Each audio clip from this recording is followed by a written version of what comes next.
Oi, eu sou o Felipe e a cidade de Silver Plume, no Colorado, parece uma vila esquecida pelo tempo. Encravada no coração das montanhas rochosas, a pequena cidade de cerca de 200 habitantes carrega uma história digna dos melhores romances de ficção. E em certa medida, literalmente. A rua principal ainda atrai turistas durante o verão, curiosos para vislumbrar um pedaço do velho oeste americano, já que a cidade ainda mantém a arquitetura do passado. O isolamento das montanhas torna o ambiente ainda mais aconchegante, e esse tipo de localidade montanhosa cria uma atmosfera de comunidade fechada onde todos conhecem todos, mas também onde o silêncio profundo e as trilhas que serpenteiam pelas montanhas parecem levar a um destino incerto. Pessoas que buscam paz e solidão, ou talvez que queiram fugir de algo, costumam encontrar em Silver Plume o refúgio perfeito. E foi exatamente essa promessa de sossego e uma nova vida que atraiu Tom Young e mais tarde Keith Reinhardt, mas a gente vai falar sobre ele daqui a pouco. Por enquanto vamos focar em Tom Young, uma figura discreta, conhecido na cidade, mas ainda assim distante. Ele era dono de uma pequena livraria na rua principal de Silver Plume.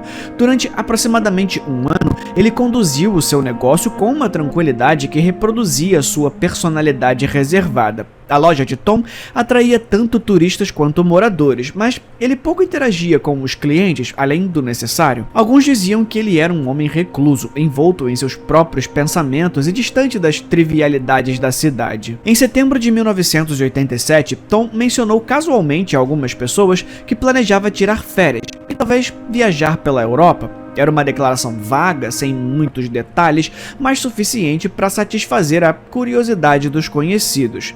No dia 7 daquele mês, ele fechou a loja, colocou uma coleira no seu fiel companheiro Gus e deixou Silver Plume. Para os poucos que perceberam, parecia apenas mais um dia na rotina tranquila e discreta do livreiro, um passeio como qualquer outro. No entanto, à medida que os dias passaram, a ausência de Tom começou a gerar um certo desconforto. A princípio, ninguém deu muita importância, afinal, ele havia comentado sobre uma possível viagem. Mas, após 3 semanas sem qualquer sinal de retorno, alguns moradores começaram a questionar: onde estava Tom? Porque ninguém sabia ao certo para onde ele foi.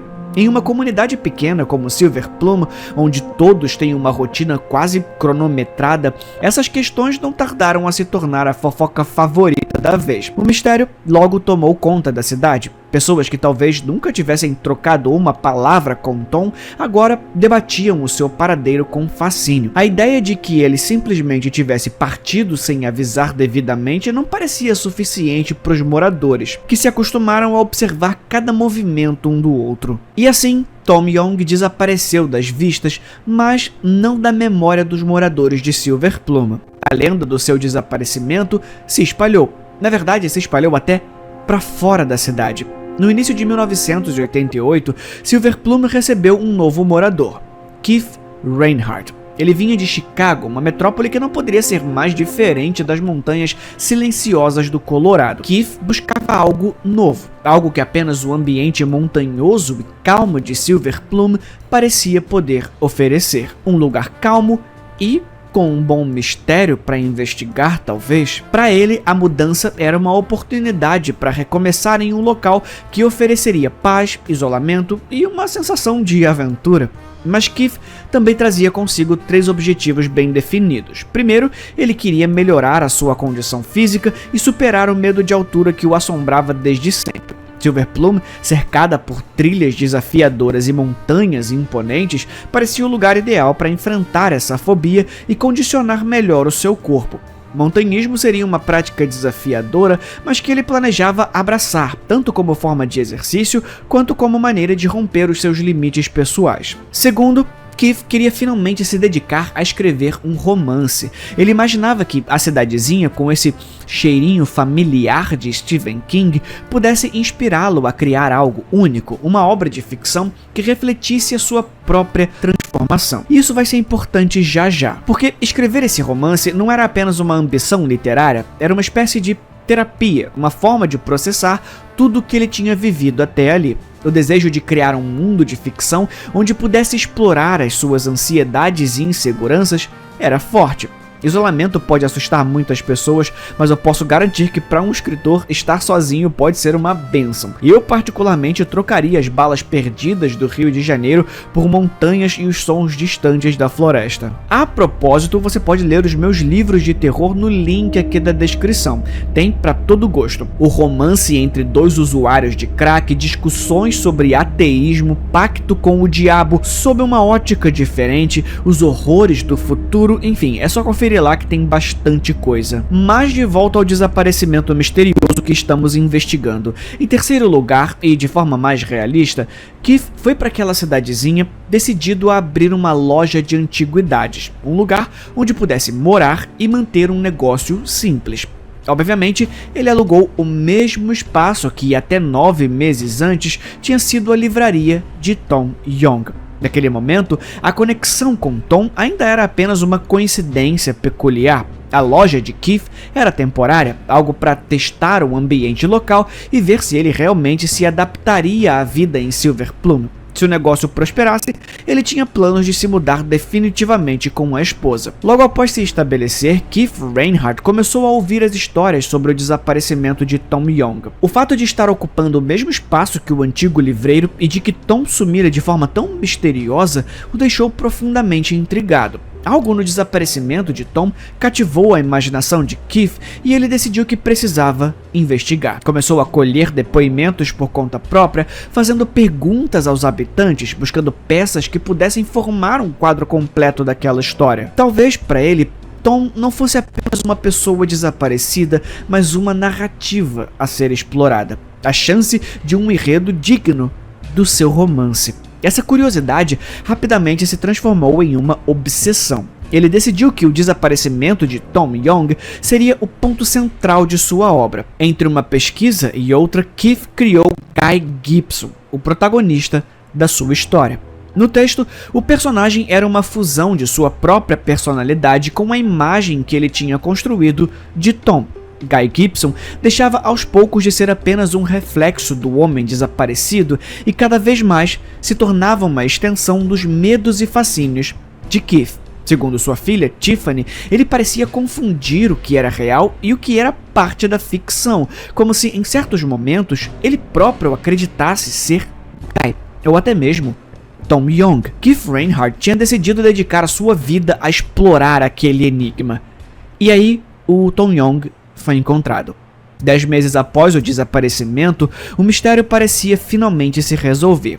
Ou pelo menos era o que muitos em Silver Plume esperavam. Em 31 de julho de 1988, 2 caçadores que estavam nas montanhas próximas à cidade encontraram os restos mortais de Tom e de seu cão, Gus. Os dois estavam em uma área remota aparentemente isolada e ambos tinham morrido de ferimentos na cabeça causados por disparos de arma de fogo. Com o corpo de Tom e as circunstâncias de sua morte, a dúvida sobre suicídio ou homicídio pairava sobre a cidade, alimentando novas teorias e especulações, principalmente da parte de Keith Reinhardt. Dave Dauenhauer, o investigador do condado de Clear Creek, foi um dos primeiros a chegar à cena. Embora as evidências, os buracos na cabeça, sugerissem uma causa clara da morte, poucas pistas adicionais indicavam se Tom havia tirado a própria vida ou se outra pessoa estava envolvida. Para muitos, a teoria do suicídio parecia plausível.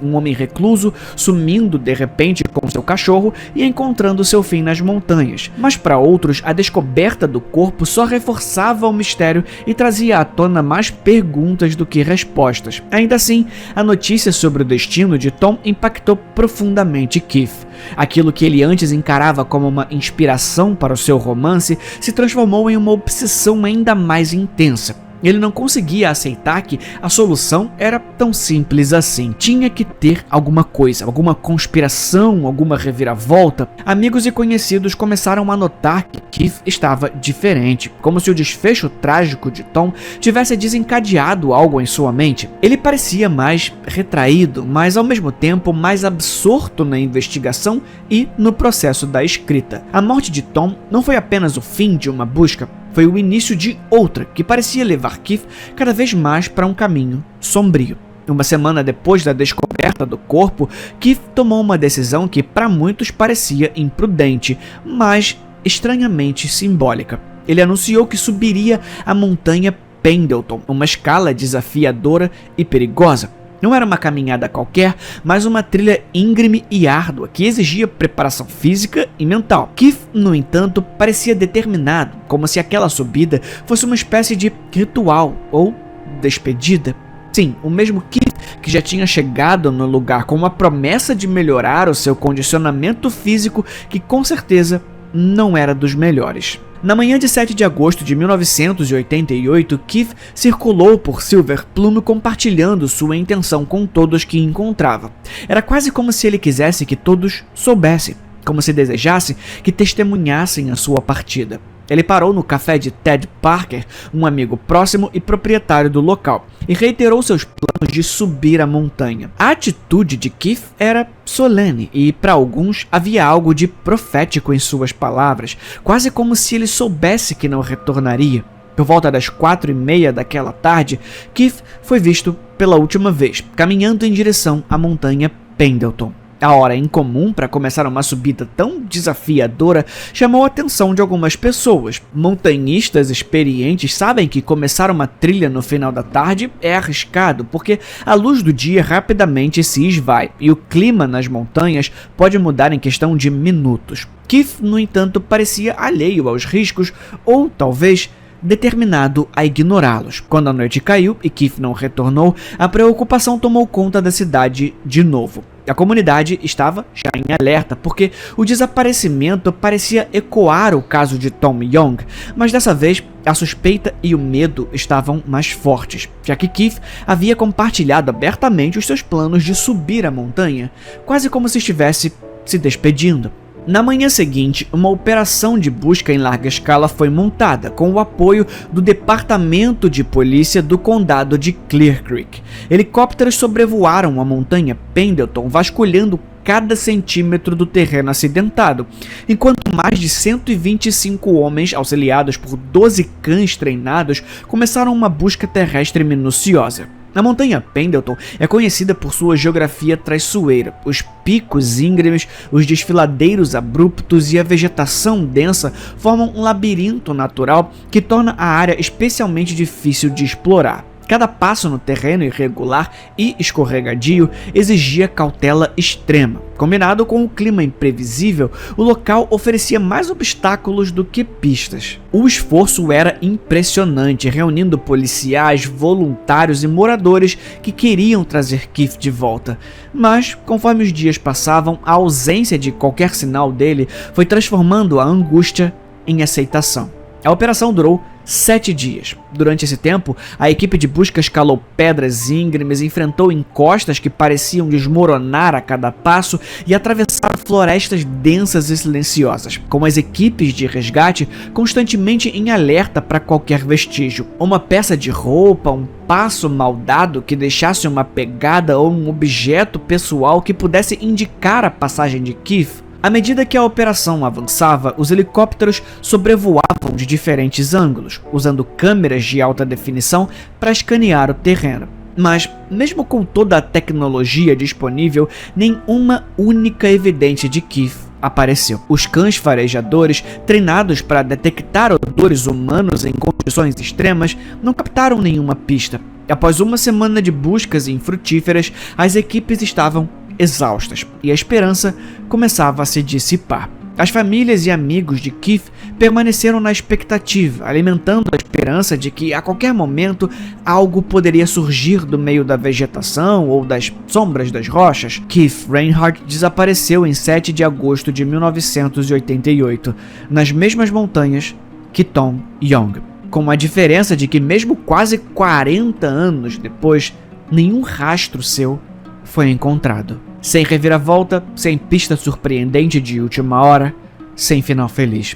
Ainda assim, a falta de qualquer sinal de Keith, nenhum corpo, nenhum equipamento, nenhuma evidência, só aumentou a mística sombria ao redor de Silver Plume. E talvez essa tenha sido a intenção dele desde o início. Quando um mistério termina de forma frustrante assim, as pessoas especulam, e surpreendentemente, algumas teorias parecem fazer um pouco de sentido. Por exemplo, para alguns, Keith projetava em Tom Young uma busca pessoal por significado, e ao descobrir que Young não encontrou razão para continuar vivendo, Reinhardt teria sentido o mesmo vazio, e assim decidiu buscar o mesmo destino. Outros acreditam na possibilidade de que Reinhardt tenha se aventurado nas montanhas como parte da sua pesquisa, decidido a provar que tinha algo a mais na morte de Tom, mas sem estar preparado física ou mentalmente para os desafios do terreno, já que em vez de cuidar do corpo como havia planejado, passava a maior parte do tempo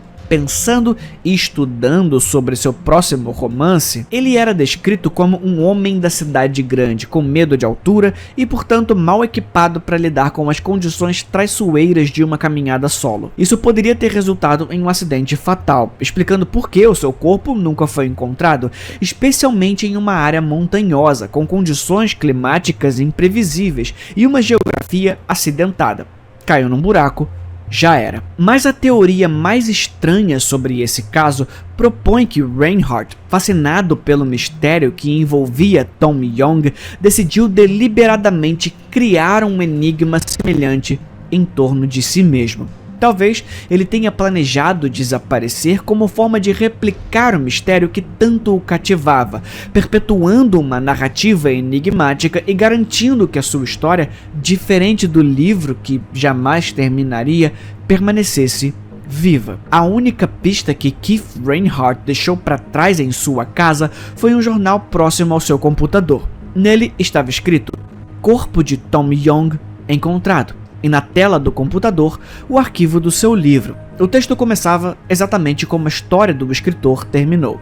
Guy Gibson trocou os sapatos por botas de caminhada e vestiu uma camisa de flanela. Ele entendia tudo agora, principalmente sua motivação. Guy fechou a porta e caminhou em direção às florestas exuberantes e sem sombras do Colorado. O livro nunca encontrou um fim, assim como o mistério do seu desaparecimento.